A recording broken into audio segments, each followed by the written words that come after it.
Welcome back to PPG Paints Arena. And gentlemen, it is getting a little late early here for the Blue Jackets. Losers 4-1 tonight. They are down 2-0 going home. The good news is they're going home back to a place where they've played very well this year at Nationwide Arena. The bad news, Aaron, is they have probably not got the better goaltending of in this first two games of this series, where you would have expected, especially with Matt Murray not playing, right, that the advantage would go to the Blue Jackets. Yeah, and that was kind of the story of the night. I thought the Blue Jackets did a lot of what they wanted to do, especially offensively. Now, this is going to sound ridiculous, but other than score, 40 shots on goal, I think they had a much different and better approach offensively than they did in the first game. They made Marc-Andre Fleury be a really good goaltender. He was. On the other end, two critical errors by Sergei Bobrovsky. The Blue Jackets take the first 8 shots of the game. They are dominating the game, much like they did, maybe even more so the first time on Wednesday. And then Bob comes out of the net, kind of is indecisive with the puck, loses it. Next thing you know, Sidney Crosby has an easy tap in. And then at 2-1, where it's still a game, early in the third period, Evgeny Malkin scores on an odd angle shot. It is Malkin, but that's a save that Bobrovsky has to make, and he admitted as much afterward. Michael Arace, you have already filed your column for Columbus Dispatch.com. Your thoughts on this game? Well, playoffs, everything changes, and you really wipe out regular season, because it's true, these series can turn on a dime.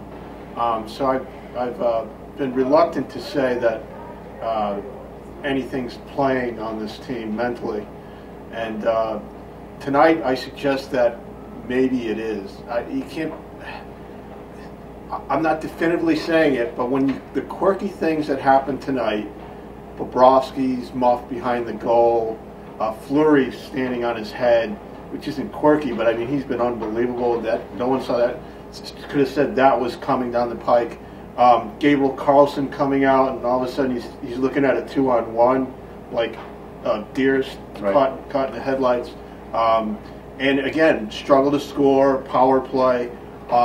It's possible that some things are playing on their mind even more so after this game. As we said, the Blue Jackets are going home. Brandon Dubinsky discussed this in the locker room after the game.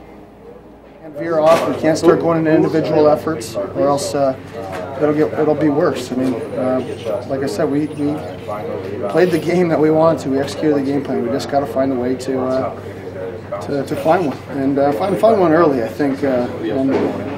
Listen, we're excited. We're not feeling down in here. I'll tell you that right now. We're excited for the opportunity to go in front of the fans at Nationwide. We know the place is going to be buzzing, and so we'll regroup tomorrow, make some adjustments, get better, and get ready for a big game at home. Aaron, you were saying that you were speaking of the positives here as far as getting more shots on goal, getting maybe some more traffic. Again, the Penguins blocked a lot of shots tonight, 23 after having 22 the night before.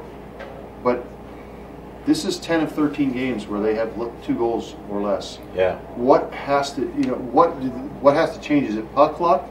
What is it? Certainly some of that. I think tonight was a different approach than a lot of those games. Certainly game 1. I mean, game 1 they didn't really have an offensive approach other than the forecheck. I thought it was different in this game. The sense I got out of the room after the game and from Tortorella on the podium is it's the chop wood mentality. Just keep whacking away. And Nick Foligno said we get a break, we get a bounce. There's a lot of goals to be had there. If we start getting bounces, they're going to start coming in a hurry. They have to believe that. Right. Speaking of Nick Foligno, we caught up with him in the locker room after the game. He was kind of lamenting the 2 power play chances. They haven't had a lot of power play chances. Let's listen to what he said. You know, we got opportunities too. Our power play's got to come through for us, and we're doing a lot of good things. Just it's funny, I said, just the way those bounces are going. But as soon as they start bouncing our way, it's watch out, because there's a lot of goals there to be had, and we feel very confident going back home and playing the way we're playing. You had a great start, second game in a row. Just how tough was it to go down 1-0 there on that mistake? Yeah, that was tough, but that's part of hockey. I thought we answered really well. Sauter scores a big goal, and and they come back down and score one, and that's playoff hockey. That's the way it is. It's a 2-1 game for a long time there, and we got to find a way. Your special teams are going to win you games. So tonight we didn't get it done, but we have full confidence that we will. Mike, again, down 0-2, going back to Nationwide Arena. In your mind, if there's one or two things that have to change here to get these guys back in the series, what is it? Because let's be honest, I think it's a must-win, obviously, in Game 3. Yeah. I think the worm may turn for them. You get them back at home. They're really looking forward to going back home, obviously, but they think a lot of their luck will change there, and there's some reason to believe that they keep playing the way they do, and something bounces off somebody's keister. That could change.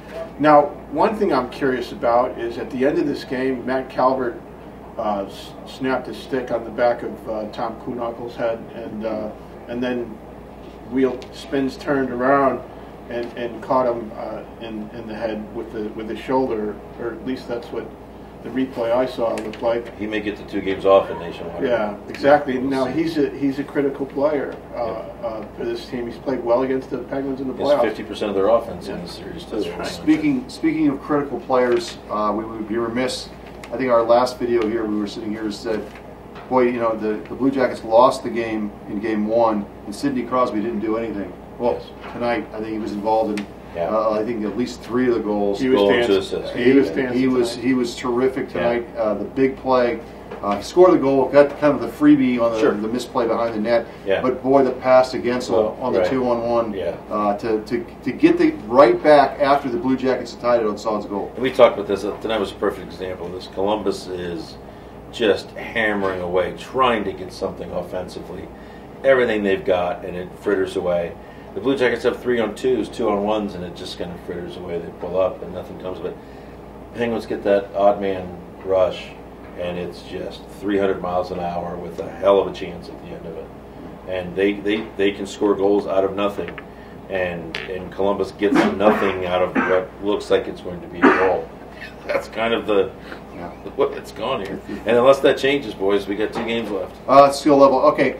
We will see you guys back, and we may be doing some Facebook Live here in the next day or two as we go back to Columbus. Game 3, I believe it's 6 o'clock? 6 o'clock. 6 o'clock on Sunday night, so we'll see you guys all there. Check out everything on dispatch.com. Tom Reed for Aaron Portzline and columnist Michael Arace.